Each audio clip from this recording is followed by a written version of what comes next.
Okay, let's start the story. Wait lang, may nalimutan pala ako. May isa pang word. Pag narinig niyo yung word na emergency, lahat kayo tatayo at iikot. Okay? Pag narinig niyo yung word emergency, kasi ito ay emergency game. Ngayon narinig niyo yung word emergency, lahat kayo tatayo, ikot. At dapat makabalik lahat sa pwesto. Okay? So, syempre be careful pati sa pagtakbo, baka may madulas. Sige, let's start. Ang masayang araw ng pamilya. Wala. Maagang gumising si Nanay Liza para magluto ng almusal. Sino na? Dimple. O, ganun. Pag sino na, ganun kayo. One.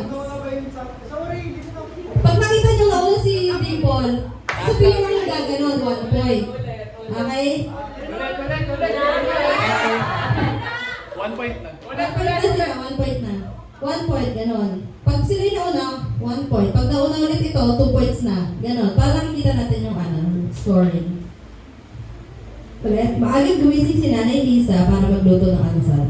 Amoy na amoy sa buong bahay ang sinangag at pritong tuyo.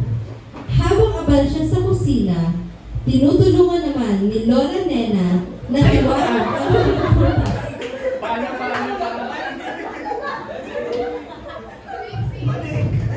Okay, yung mga paa, dapat lahat nakapaloob. Guys, yung mga paa, dapat nakapaloob. Saging Lola na siya. Guys, yung paa lahat na sa loob para walang madapa. Na-confuse ang Lola. Ulit. So, ulitin ko lang yung binasa ko. Habang abala siya sa kusina, tinutulungan naman ni Lola Nena na hiwain ang mga prutas. Sa labas ng bahay, nag-aayos ng mesa si Lolo Ben habang tinatawag ni Tatay Ruel sina Kuya Ben.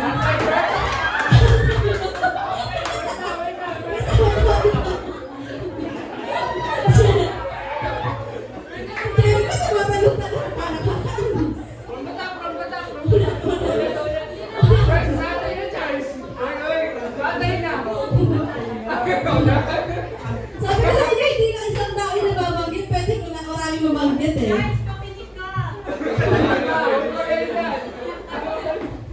Okay lang? Okay lang? Paa, yung paa niya, dahan-dahan ng parano. Ulit.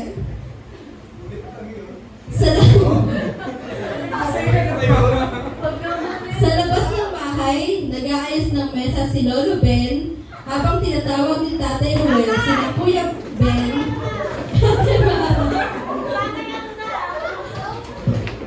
at Bunso Minyo. Bunso? Bunso?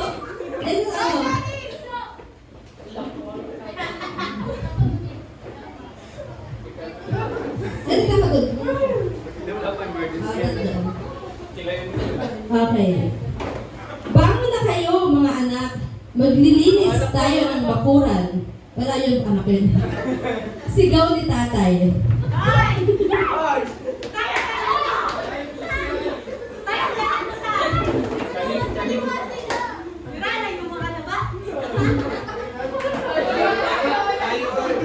Sandali lang po. Sandali lang po, Tay. Si Bunso ayaw pa rin bumangon. Sabi ni Ate, habang tinatawag-tawag ang kapatid.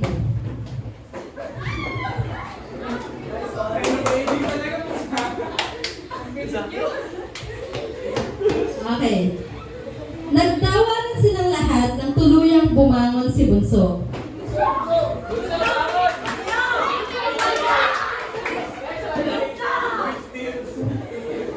Pagkatapos mag-almusal, nagsimula na silang maglinis ng bakuran. Si Tatay.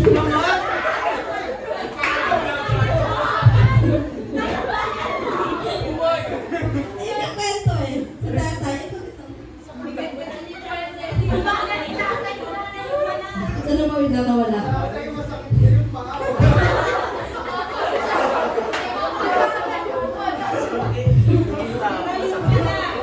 Wait lang, ulitin ko lang. Si tatay ang nagtapos ng damo.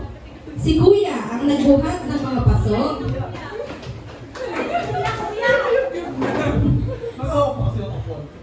Si ate ang nag-ayos ng mga bulaklak.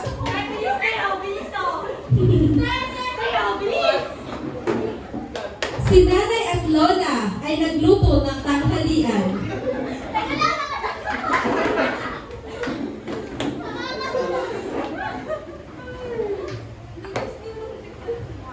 Si lola naman ay nagturo kung paano nagtanim. Kung paano magtanim ng bagong punla ng kamatis. At si Bunso ang masayang tagapag-abot ng tubig.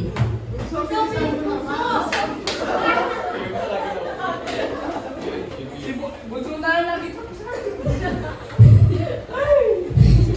Habang abala sila, biglang sumigaw si ate.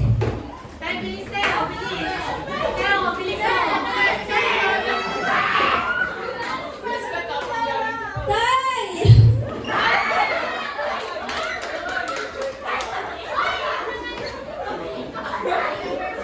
Pwede mo naman si tatay ate. May emergency!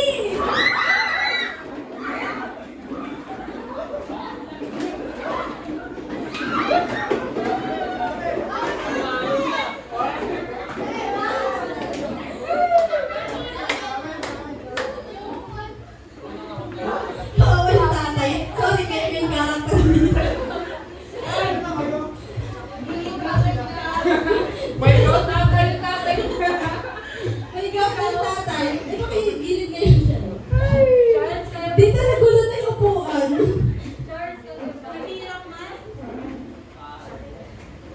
Agad na lumapit si nanay. Nay, tama na nay.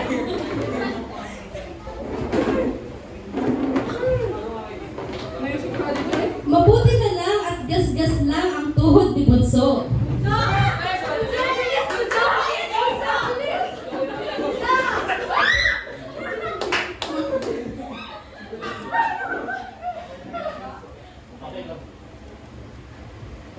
Kaya pa mag-jogging ngayon.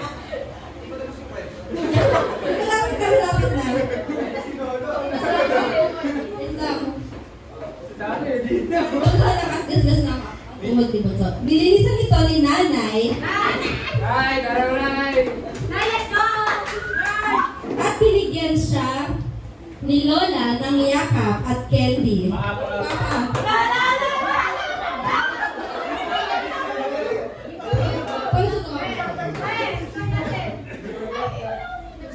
So, story lang dalawa.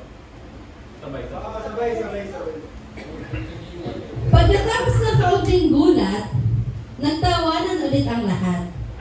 Sabi ni Lolo,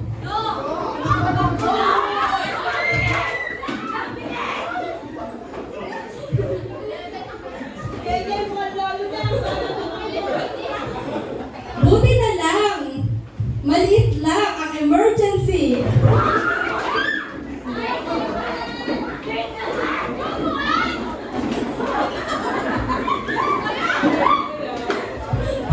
Bakit nagugulo? Hindi, kasi di ba ayos yung pagtayo nyo kasi Sa eh. inyo ang pinakamalood.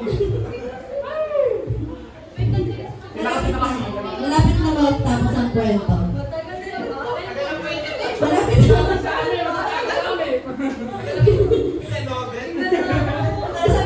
Sabi ni Lolo, pumunta lang ulit ang emergency. Gumiti si tatay.